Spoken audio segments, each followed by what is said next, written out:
8 साल पहले हुई शादी, 4 महीने पहले एक युवक से प्रेम कर बैठी और अब एक चैट ने महिला की जान ले ली।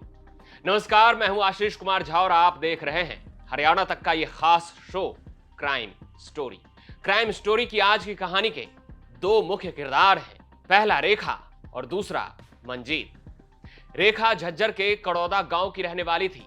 आज से करीब 8 साल पहले उसकी शादी बहू गांव के रहने वाले रवि से हुई थी।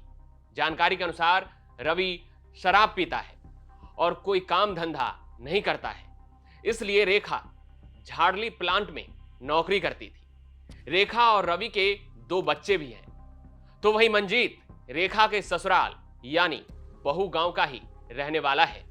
पिछले साल ही मंजीत 12वीं की परीक्षा में पास हुआ था और 1 महीने पहले ही वो 18 साल यानी बालिग हुआ है।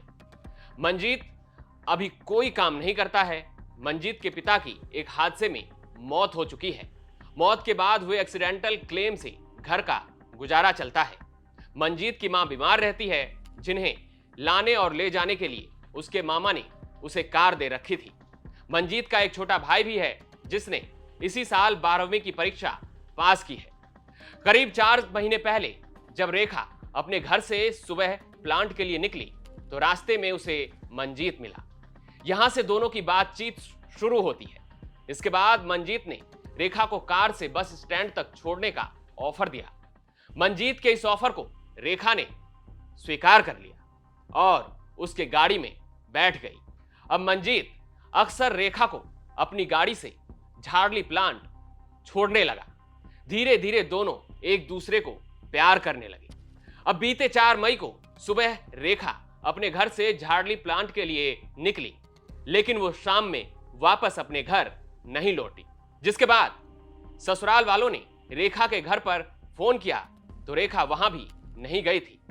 अब परिवार वाले रेखा की तलाश करने लगे। उसी रात पुलिस के व्हाट्सएप ग्रुप में रेखा की तस्वीर शेयर की गई और उसे पहचानने वालों को थाने आकर जानकारी देने को कहा गया।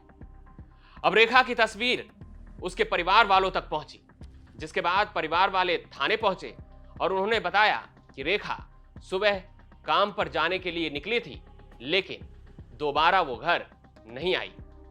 पुलिस की ओर से किसी से रंजिश होने की बात पूछी गई तो परिवार वालों की तरफ से साफ इनकार कर दिया गया। इतने में रेखा के देवर और रवि के भाई ने पुलिस को एक गाड़ी का नंबर बताया, जिसको लेकर उसने जानकारी दी कि वो इस नंबर की गाड़ी से रेखा को बस स्टैंड से प्लांट की ओर जाते हुए देखा था। रवि के भाई की ओर से दी गई जानकारी के आधार पर पुलिस सबूत जुटाने में जुट गई। डिटेल जुटाने के बाद पता चला कि गाड़ी मंजीत चलाता है।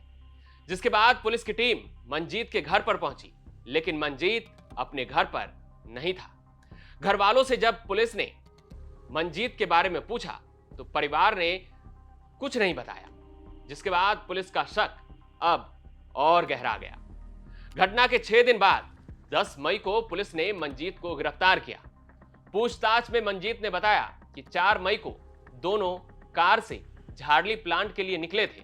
इसी दौरान उसे रेखा के मोबाइल में एक चैट दिखाई दी। यह चैट किसी अन्य युवक के साथ की गई थी। गुस्से में मंजीत ने रेखा से युवक को कॉल करने को कहा और बोला कि उससे कह दो कि वो उससे बात ना करे, लेकिन रेखा ने कॉल करने से मना कर दिया और बोली कि वो ये सारी बातें उस युवक को बता देगी। अब मंजीत ने रेखा का मोबाइल छीन लिया और उसे तोड़ दिया। इस पर रेखा ने उसे थप्पड़ जड़ दिया। अब मंजीत बौखला गया और उसने रेखा का उसी की चुन्नी से गला घोंटकर हत्या कर दी। हत्या के बाद मंजीत काफी देर तक रेखा का शव लेकर घूमता रहा और यह सोचता रहा कि आखिर वो रेखा के इस शव को कहां ठिकाने लगाए। अंत में उसे जब कुछ समझ नहीं आया तो उसने शव को रुड़ियावास गांव के जोहर में फेंक दिया और अपने घर पर गाड़ी लगाकर राजस्थान भाग गया। हालांकि रेखा के पिता का कहना है कि मंजीत अकेले रेखा की हत्या नहीं कर सकता है, उसके साथ कुछ और लोग भी हो सकते हैं। इसके साथ ही उन्होंने इस मामले में पुलिस से गंभीरता से जांच करने की मांग की है। बहरहाल पुलिस ने मंजीत को गिरफ्तार कर लिया है। अब सबसे बड़ा सवाल यही है कि क्या रेखा की हत्या अकेले मंजीत ने की या फिर उसके साथ और भी कोई शामिल था? आप देख रहे थे क्राइम स्टोरी। क्राइम स्टोरी के अगले भाग में हम फिर किसी खौफनाक कहानी के साथ आपके सामने हाजिर होंगे। तब तक आप हरियाणा से जुड़ी तमाम खबर देखते रहें हरियाणा तक।